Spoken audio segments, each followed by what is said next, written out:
mais 3 pilares aí, 3 tipos de conhecimento, que é o atendimento, o encantamento e o posicionamento profissional, que é exatamente aquilo que faz com que o paciente que está ali consumindo o seu serviço fique boquiaberto com aquilo que você está entregando para ele, a ponto dele dizer: "É exatamente isso que eu procurava, você é o profissional que eu precisava para cuidar da minha saúde, né, para resolver aí os meus problemas". E aí sim, ele vai fazer então questão de indicar o seu serviço sempre que tiver oportunidade.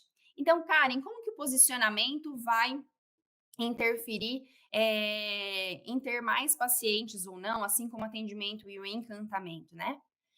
Quando a gente pensa em posicionamento, é a sua firmeza, né? Como você, então, se posiciona frente ao seu paciente. Você se posiciona de maneira segura, você se posiciona de maneira clara, tem uma boa comunicação com esse paciente, você transmite a mensagem específica para esse paciente, né? Então, esse contexto faz com que você passe essa segurança para o seu paciente, que o paciente sinta seguro com aquilo que você está transmitindo, né, o tratamento que você está propondo. E aí sim, quando você entra com as vendas, ele faz questão de fazer o tratamento com você, porque entendeu que você é o profissional que pode ajudá-lo. Então você entende que como a somatória desse tipo de conhecimento é o que vai fazer você ter mais pacientes particulares, é o que vai fazer você ter uma alta rotatividade de pacientes, é o que vai fazer você faturar R$ 10.000. Só que tem uma coisa, se você continuar aí enrolando, procrastinando, deixando para aplicar as técnicas, né, o passo a passo que eu vou passar hoje, sabe o que vai acontecer? O seu negócio, ele pode correr um sério risco de passar apuros financeiros, isso se você não precisar fechar, né? Precisar mudar ali a estratégia do jogo, porque você não está tendo condições nem de pagar os custos fixos, por exemplo, né? De uma sala, de um consultório ou de uma clínica. Como assim, Karen?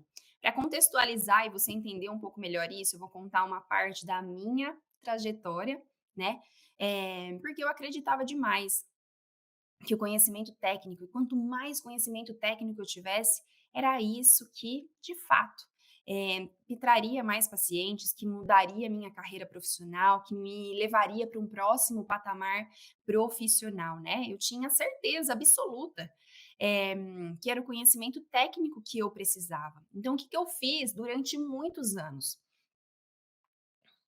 Eu investia exatamente tudo que eu faturava em conhecimento técnico. Então, eu fiz várias formações, especializações, pós-graduações, vários cursos de formação, né? Porque eu queria entregar mais resultado. Eu falava, se eu entregar mais resultado para o meu paciente, ele vai me indicar, novos pacientes vão chegar.